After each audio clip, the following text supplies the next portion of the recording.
ಅಹಮದಾಬಾದ್ನಲ್ಲಿ ಕರ್ನಾಟಕ ಮತ್ತು ತಮಿಳುನಾಡು ತಂಡಗಳ ನಡುವೆ ನಡೆದಂತಹ ಪಂದ್ಯ ಅತ್ಯಂತ ರೋಚಕತೆಯಿಂದ ಕೂಡಿದಂತಹ ಪಂದ್ಯದಲ್ಲಿ ಕರ್ನಾಟಕ ತಮಿಳುನಾಡು ಎದುರು 4 ವಿಕೆಟ್ಗಳ ಅಂತರದ ಒಂದು ರೋಚಕ ಗೆಲುವನ್ನ ಕಂಡಿದೆ. ಹಾಗಾದ್ರೆ ಕರ್ನಾಟಕ ಮತ್ತು ತಮಿಳುನಾಡು ತಂಡಗಳ ನಡುವೆ ನಡೆದಂತಹ ಈ ರೋಚಕ ಪಂದ್ಯ ಹೇಗಿತ್ತು, ಹಾಗೆ ಈ ರೋಚಕ ಪಂದ್ಯದ ಕಡೆಯ 10 ಓವರ್ಗಳಲ್ಲಿ ನಡೆದಂತಹ ಹೈಡ್ರಾಮಾಗಳೇನು ಎಂಬುದರ ಕಂಪ್ಲೀಟ್ ಡೀಟೇಲ್ಸ್ ಅನ್ನ ಈ ವಿಡಿಯೋದಲ್ಲಿ ನಾವು ನಿಮ್ಮ ಜೊತೆ ಶೇರ್ ಮಾಡಲಿದ್ದೇವೆ. ಈ ಸುದ್ದಿಯ ಡೀಟೇಲ್ಸ್ ಅನ್ನ ಕೊಡುವುದಕ್ಕಿಂತ ಮುಂಚೆ ನೀವು ಟೀಮ್ ಇಂಡಿಯಾದ ಅಭಿಮಾನಿಗಳಾಗಿದ್ದಲ್ಲಿ ವಿಡಿಯೋಕ್ಕೊಂದು ಲೈಕ್ ಮಾಡಿ. ಹಾಗೆಯೇ ಟೀಮ್ ಇಂಡಿಯಾ ಜನವರಿ 11ರಿಂದ ನ್ಯೂಜಿಲೆಂಡ್ ಎದುರು ಆರಂಭಗೊಳ್ಳಿರುವ ಏಕದಿನ ಸರಣಿಯನ್ನ ಗೆದ್ದುಕೊಳ್ಳುತ್ತದೆ ಅಂತ ನಿಮ್ಗೆ ಅನ್ಸುತ್ತದೆಯೋ ಅಥವಾ ಇಲ್ಲವೋ ಎಂಬ ನಿಮ್ಮ ಅನಿಸಿಕೆಯನ್ನ ತಪ್ಪದೇ ಕಮೆಂಟ್ ಬಾಕ್ಸ್ ಅಲ್ಲಿ ತಿಳಿಸಿ. ಕೂಡ ಅಹಮದಾಬಾದ್ನಲ್ಲಿ ಕರ್ನಾಟಕ ಮತ್ತು ತಮಿಳುನಾಡು ತಂಡಗಳ ನಡುವೆ ನಡೆದಂತಹ ಪಂದ್ಯದಲ್ಲಿ ಟಾಸ್ ಅನ್ನ ಗೆದ್ದಂತಹ ಕರ್ನಾಟಕ ಮೊದಲು ಫೀಲ್ಡಿಂಗ್ ಅನ್ನ ಆಯ್ಕೆ ಮಾಡಿಕೊಂಡಿತ್ತು. ಇನ್ನು ಟಾಸ್ ಹೊತ್ತು ಮೊದಲು ಬ್ಯಾಟಿಂಗ್ ಇಳಿದಂತ ತಮಿಳುನಾಡು ತಂಡ 49.5 ಓವರ್ನಲ್ಲಿ 288 ರನ್ಗಳಿಗೆ ಆಲ್ಔಟ್ ಆಯಿತು.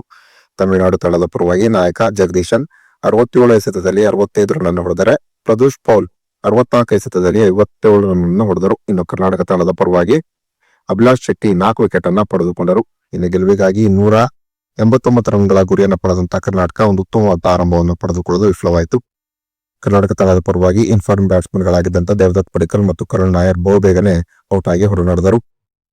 ಇನ್ನು ಸ್ಫುರನ್ ರವಿಚಂದ್ರನ್ ಕೂಡ 15 ರನ್ ಅನ್ನು ಹೊಡೆದು ಔಟ್ ಆಗಿ ಹೊರನಡೆದರು. ಅದರ ನಾಯಕ ಮಯಾಂಕ್ ಅಗರ್ವಾಲ್ ತಮಿಳುನಾಡು ಎದುರು ಒಂದು ಉತ್ತಮವಾದ ಬ್ಯಾಟಿಂಗ್ ಪ್ರದರ್ಶನ ತೋರಿದರು. ಮಯಾಂಕ್ ಅಗರ್ವಾಲ್ 77 ಎಸೆತದಲ್ಲಿ 58 ರನ್ ಅನ್ನು ಹೊಡೆದರು. ಒಂದು ಹಂತದಲ್ಲಿ ಕರ್ನಾಟಕ ತಂಡ 136 ರನ್ಗಳಿಗೆ 4 ವಿಕೆಟ್ಗಳನ್ನ ಕಳೆದುಕೊಂಡು ಸಂಕಷ್ಟಕ್ಕೆ ಸಿಲುಕಿತ್ತು.